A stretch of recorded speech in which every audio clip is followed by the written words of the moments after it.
Ela me mandou uma pergunta sobre adoção. Então é assim, eu faço muitas constelações de pessoas que foram adotadas e de pessoas que adotaram.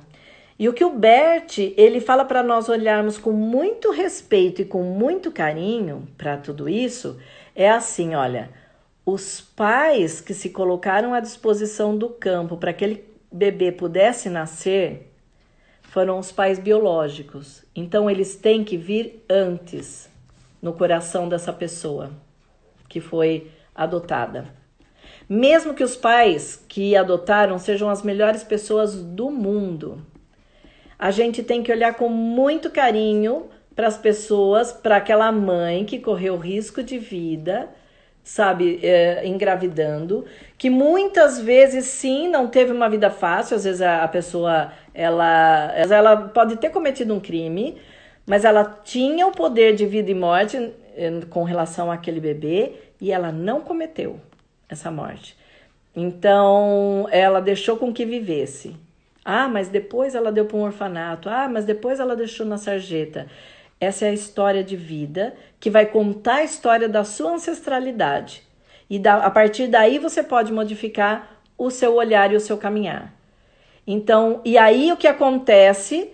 A pessoa ela vai agradecer aos pais biológicos, vai dar um lugar no coração, vai dar um lugar na hierarquia. Os pais chegaram antes, os pais biológicos chegaram antes. Então, eles são os primeiros nessa hierarquia. E os pais que adotaram, os pais adotivos, eles vieram depois.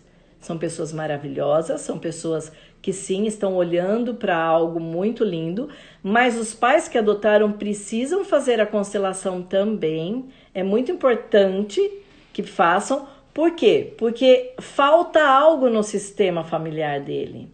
E por isso aquela criança vem no equilíbrio de troca para curar algo. Então, para que a Gisele possa depois pensar um pouquinho sobre isso que a gente estava conversando, que ela fez a pergunta, e fez a pergunta também sobre a fertilização. Faço também muitas constelações, mulheres que fizeram, né, a fertilização, e elas muitas vezes chamam o filho de embrião. E na segunda lei, eu falo segunda porque para mim eu coloquei como primeira hierarquia, a segunda a inclusão e a terceira equilíbrio de troca, né? Então, a lei da inclusão, a gente precisa também olhar com muito carinho, com muito respeito, porque não é somente um embrião, é um filho.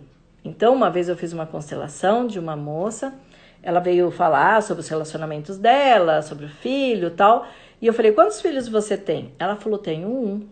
No meio da constelação, ela falou assim para mim, ah, mas eu fiz fertilização. E eu falei, você fecundou quantos óvulos? Ela falou, 9, mas só ele, né, sobreviveu e tal. Daí eu falei, então, pega 9 bonequinhos, era individual, porque você tem 9 filhos. A moça ficou branca e quase caiu da cadeira, porque na cabeça dela não eram filhos, porque não tinham sido desenvolvidos, não ficaram 9 meses na barriga e tal. E o Bert diz que essa ordem de chegada na família, que é a hierarquia, então aquele menino, ele era o 9º filho. Ele não era o filho único, ele era o 9º filho. Então a gente tem que olhar para isso com um carinho. Deixa eu ver aqui quem que pediu. O amigo da Lorena falou que o casal teve um aborto, e se é para usar o termo no passado, tive um filho ou tenho um filho.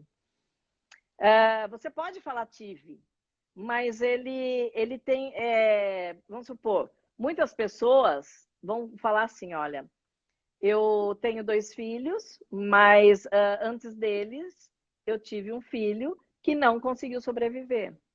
E ele é o meu primeiro filho. Às vezes a pessoa nem fala para uma pessoa que é desconhecida, mas ela vai falando para algum amigo para que ela possa dar esse lugar no coração. Para que o segundo, eu não sei nem se são 2 filhos, mas estou falando hipotético. Para que o segundo e o terceiro, eles vão para o seu lugar de força